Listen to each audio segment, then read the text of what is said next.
Good morning students. आज हम देखते हैं रीडर का chapter number 10, the banyan tree. Before you read, have you seen a mongoose?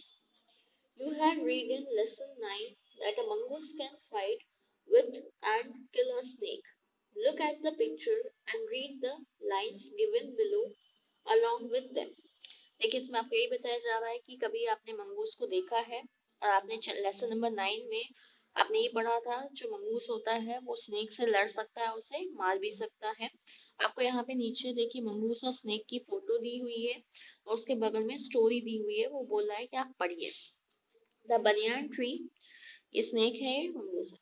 The fight of the cobra and the mongoose is a classic drama often seen India. इसमें ये बताया जा रहा है जो मंगूस होते हैं और जो कोबरा की लड़ाई होती है वो इंडिया में बहुत फेमस ड्रामा है। And the outcome is largely the same, और रिजल्ट जो उसका आता है वो ऑलमोस्ट सेम ही रहता है। The mongoose is not immune to the venomous bite, venomous मतलब poisonous bite, but is faster and quicker in motion than a snake। इसमें ये बताया जा रहा है जो मंगूस होते हैं उनकी जो जीभ होती है वो उसमें जहर नहीं होता है, लेकिन वो स्नेक से बहुत ज्यादा फास्टर होते हैं, मतलब उनकी बॉडी मूवमेंट बहुत ज्यादा फास्टर होती है। The cobra assumes a posture of defense and attempts to reach the animal by sweeping a strike। इसमें बोला जो कोबरा होता है उसके posture और body movement बहुत जल्दी change होते हैं और वो मतलब कभी भी striking position में पहुंच सकता है। But the quick moving mongoose jumps out of reach and comes at the snake from another। और मतलब बहुत जल्दी इधर से उधर कूदता है, जैसे स्नेक मतलब अपना बॉडी को मूव चेंज करेगा, जैसे स्नेक ऐसे है और मंगूस जल्दी से यहाँ से कूद के यहाँ के पीछे चला जाएगा, तो स्नेक को अपना पोजीशन चेंज करने में टाइम लग जाता है। और जो मंगूस होता है वो डिफेंस भी बहुत अच्छा कर लेता है, अपना बचाव भी बहुत अच्छा कर लेता है। Before the snake can get into a striking position, जैसे अभी स्नेक ऐसा है और मंगूस क्या करेगा, जल्दी से कूद के इसके पीछे साइड चला जाएगा, तो इसको क्या होगा, स्नेक को मूवमेंट करने में टाइम लग जाता है। This constant movement tyres the snake. फिर क्या होता है, जैसे मंगूस बहुत जल्दी इधर से उधर कूदता रहता है तो स्नेक क्या हो जाता है, थक जाता है। स्नेक इतनी जल्दी अपनी बॉडी को मूव नहीं कर पाता है। And the mongoose is finally able to leap in close and bury its teeth in the snake's neck, usually serving severing the joints of its vertebra। तो क्या होगा, जब मंगूस इसके पीछे साइड पहुंच जाएगा, स्नेक जल्दी से क्या होता है, ऐसे स्नेक थक जाता है, तो ये जो पीछे पहुंच के इसके क्या होगा, जो वर्टिब्रा है, जॉइंट्स है, तो यहाँ पे क्या कर देगा, ये मंगूस बाइट कर देगा, बाइट करने से क्या होगा, स्नेक मर जाएगा। तो चलिए आपको यहाँ पे स्टोरी में यही बताया जाएगा। हमें एक स्टोरी दी हुई है बनियान ट्री के ऊपर, हम स्टोरी देखते हैं पेज नंबर 125।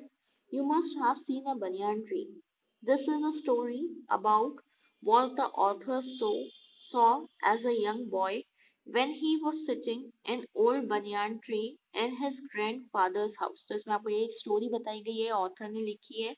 जब वो छोटे थे, जब वो अपने ग्रैंडफादर के घर जाते थे, तब वो बनियान ट्री के ऊपर स्टोरी लिख रहे हैं। वो बनियान ट्री बहुत पुराना ओल्ड था और वो उसके ऊपर बैठते थे और बहुत सारी चीजें वहां से उनको दिखाई देती थी, तो वही आपको बताया गया है कि क्या क्या वो चीज उन्होंने देखी है। Part first, paragraph first.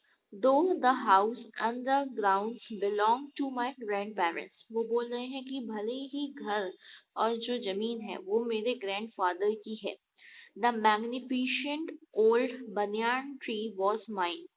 Magnificent का मतलब होता है इम्प्रेसिव और बहुत बड़ा, तो वही वो बोल रहे हैं कि वहां पे जो बनियान ट्री था सबसे बड़ा वाला वो मेरा था।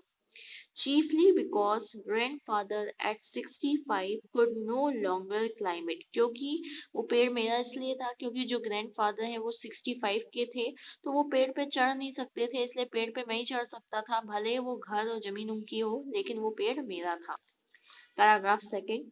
Spreading branches which hung to the ground and took root again। जो उसकी branches थी, जड़ें जो थी, वो इतनी ज्यादा बड़ी थी कि वो दोबारा क्या होता था कि ऊपर से निकल के नीचे ग्राउंड में आ जाती थी और रूट के अंदर घुस जाती थी।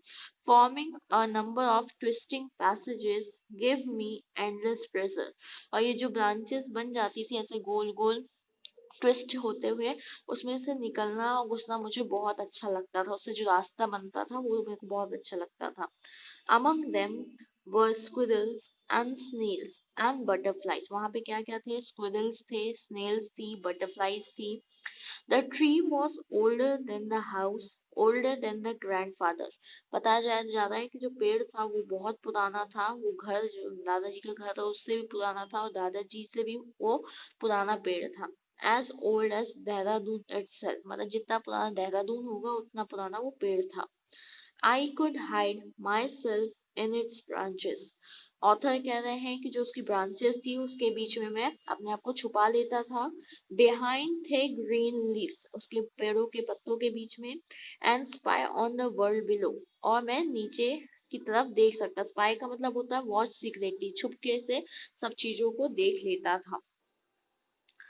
My first friend was a small squirrel, grey squirrel. बताया जा रहा है कि जो ऑथर बोलते हैं कि जो सबसे पहला मेरा वहाँ दोस्त बना था वो एक स्क्विरल थी, गिलहरी थी. Arching his back and sniffing into the air. वो जो स्क्विरल थी वो अपने आप को मतलब अपने पीठ को ऐसे कर्व कर लेती थी और एक जगह से दूसरी जगह एयर में हवा में कूदती रहती थी. He seemed at first to resent my invasion of his privacy. देखिए recent का मीनिंग बताया, dislike या feel angry about. तो बता रहे हैं ऑथर कि जब वो पहली बार उसको देखे थे तो उसे गिलहरी को अच्छा नहीं लगा था. उसे लग रहा था कि उसको कोई प्राइवेटली मतलब उसका एकांत कोई छीन लिया है, उसे कोई देख रहा है, उसे जो अच्छा नहीं लग रहा था. But when he found that I did not arm myself with the catapult or air gun, he became friendly. तो जब उसको पता चला कि मैं उसको कोई हार्म नहीं कर रहा, मैं उसको मारने नहीं आया हूँ और ना ही मेरे पास एयर गन है और ना ही कैटेपुल्ट है. कैटेपुल्ट का मतलब होता है गुलेल, जैसे अपन जानवरों को मारते हैं. ही बिकेम फ्रेंडली, जब उसे पता चला कि मैं उसको कोई नुकसान नहीं पहुंचाऊंगा तो वो मेरी फ्रेंड बन गई.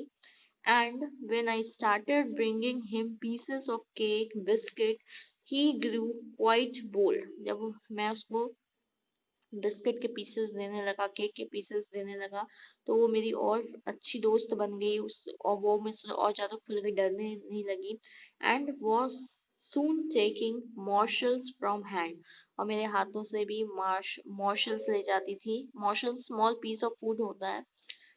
Before long, she was delving into my pockets and helping himself to whatever he could find. Delving का मतलब होता है going deep into. जब फिर पता कुछ दिन के बाद इतनी अच्छी वो फ्रेंड बन गई मेरी कि वो मेरे खुद पॉकेट के अंदर घुस जाती थी और जो भी उसको मिलता था वो वहां से निकाल के खा लेती थी. He was a very young squirrel. वो बहुत छोटी थी. And his friends and relatives. Next page में आते हैं. Page number 126. तो इसमें यही बताया जा रहा है his friends and his relatives probably thought him foolish and headstrong for trusting a human. पता बोल रहा है कि वो इतनी छोटी थी कि उसके जो दोस्त थे, उसके फैमिली मेंबर्स थे, वो ये सोचते थे कि ये कितनी फूल है, कितनी पागल है, ये एक इंसान पे ट्रस्ट कर रही है, उससे दोस्ती कर रखी है. चलिए इसका हम आगे नेक्स्ट डे देखेंगे. Thank you.